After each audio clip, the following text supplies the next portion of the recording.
Hey yo, what's good everybody? I hope you have had a real fun time with the event and I hope you had the best RNG possible if you have pooled already. But welcome to another Should You Pool video for the Monster Hunter banner. The reason why I've done another video for this is threefold. One, I felt like I misrepresented Cloud's weapon. I was a little bit biased towards Zack's weapon and I wanted to go into a little bit more detail on both weapons.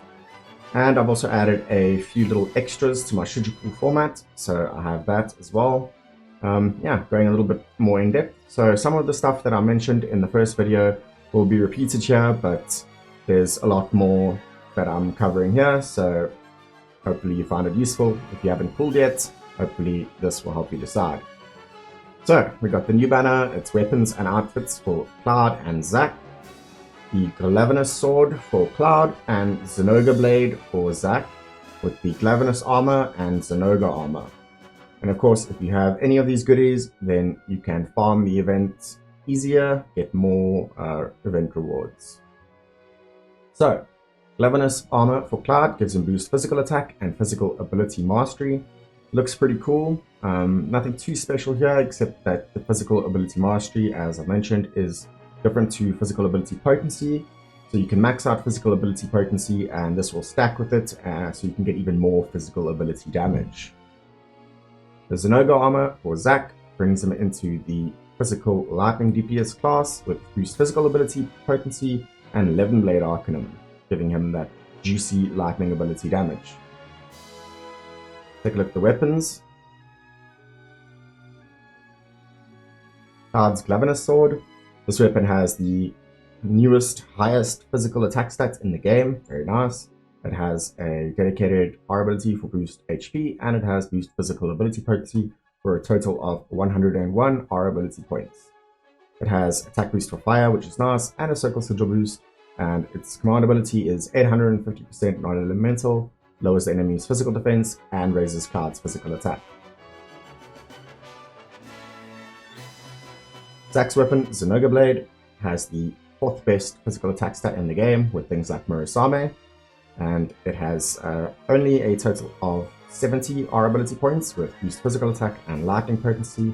It's got an X sigil, and its command ability is a very powerful physical lightning damage that can get even stronger when above 70% HP. So I'm going to compare Cloud's weapon to Zack's ceremonial sword. As you can see, Cloud's weapon is basically superior in most of the relevant stats. The actual physical attack stats, the total R ability points, it's got an attack boost for fire, and it's 4 ATB, and it lowers the enemy's physical defense by mid to mid potency, so it's pretty much better in all aspects than Zack's ceremonial sword, except for the fact that Zack's ceremonial sword does a lot more damage for 1 more ATB, and they both raise physical attack, but Cloud's is conditional on having 50% HP. So the new section is weapon synergies. And firstly, Glavenus sword on its own is amazing because we can see with all the stuff needed for challenging battles, like magic attack debuff, magic defense buff, heals, elements, etc. Our team comps become pretty limited, so we're sometimes forced to bring in a specific character to cover everything that we need to beat the bosses. And so weapons like this that have a lot of things are going to become increasingly valuable because they bring so much in one package. As for synergies, this actually synergizes amazingly with all of Cloud's main physical elemental weapons. And so the elemental weapons are just going to hit that much harder because they are physical, and the physical defense of the enemy is going to be debuffed and your physical attack is going to be raised. With Butterfly Edge, Cloud can become an absolute behemoth. With just these two weapons in the main and offhand, you get boost HP level 9, which is like almost overkill.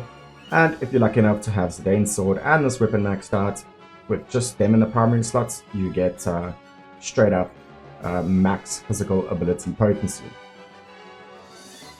So the sub-weapon value of this weapon, well, it's got the highest physical attack stat in the game, and a total of 101 R ability points, so that already makes it an excellent sub-weapon at higher overboosts, of course. The boost HP makes it very versatile, but the boost physical ability potency kind of locks it into a physical sub-weapon. but for any physical DPS that you have, this is going to be a very, very good sub-weapon. Then we move on to Zinogre Blade, and I'm comparing that to the only other real physical lightning weapon in the game, and that's Murasame.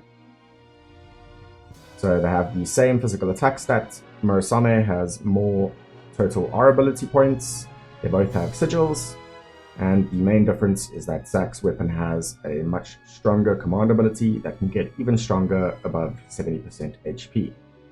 So basically very similar weapons. Murasame has more R ability points, making it a better sub-weapon, and Zack's weapon has much more powerful command ability.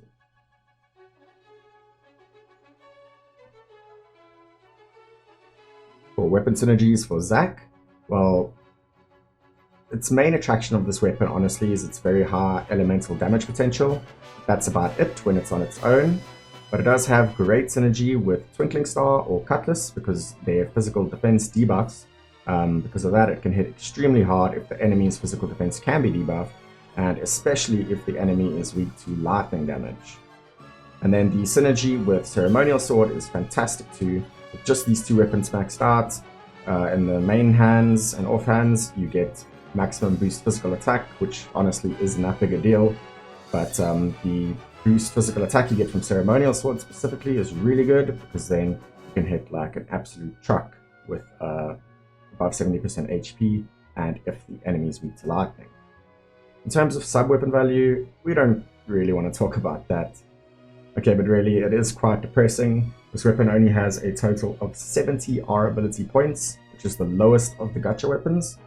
Only 3 event weapons have less at 57 points, and to put it into perspective, summon weapons like Shiva's Blade, for example, have a total of 72 points, which is even more than this weapon has. The only thing it really has going for it as a sub-weapon is that it's one of the only 3 physical attack weapons for lightning, but even then, Matt's Broadsword Axis is a better option because it just gives you more points of physical attack and the same lightning. So, let's take an overall look. Cloud's weapon is a very good, very versatile weapon. It has the sole possession of the best physical attack stat in the game, and it has incredible synergy with his physical, elemental, and non-elemental weapons. It has boost HP level 9 with Butterfly Edge, if that's something you're interested in, and max physical ability potency if you've maxed it out and Zidane's Sword out. It has a fantastic R101, so a fantastic physical sub-weapon, excuse me, and it brings the buffs, debuffs, and all of the versatility with it. So a couple of reasons I thought up to pull for this weapon is if you have enough gems and character-specific weapon parts to OB6 it. This is pretty important. You do you play the game how you want to play it, so you don't have to OB6 it. OB1 it can still be pretty useful, but in general just remember that it is a limited weapon and you're not going to get another shot at it, so you gotta basically make a decision based on how much resources you have and how much you're willing to spend, how far you think you can overboost the weapon. Anyways, with that out of the way, if you have a maxed out or high overboosted Zidane's Sword, this is pretty good to have with it. Or if you've been upgrading Cloud's physical elemental weapons and want to give them that extra oomph, combining it with this weapon is really, really good. Also, if you need a powerful sub-weapon for any of your other physical DPS, this will do pretty well. And lastly, if you want a powerful and versatile weapon that can synergize well with pretty much any of Cloud's current physical and future physical weapons, then this is a good shot.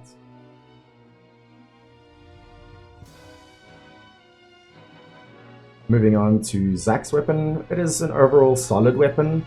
It's got the 4th best physical attack stat in the game. It is kind of a one-trick wonder, to be honest. It's really all about its command ability, which is very strong. But it does have amazing synergy with Cutlass and Twinkling Star for physical defense down to hit even harder, and Ceremonial Sword to raise your physical attack so that you can really hit hard. It has a honestly pathetic total R ability points, it's its weakest point, but it still can absolutely rail enemies that are weak to lightning, especially when he is above 70% HP and has the Ceremonial Sword buff. And with level 8 lightning potency and the outfit, he's going to do 135% additional lightning damage with this weapon. So, a couple of the reasons I thought to pull for this weapon is if you somehow don't have or want more physical lightning options. And then also if you already have or are planning to max out your Twinkling Star and Ceremonial Sword.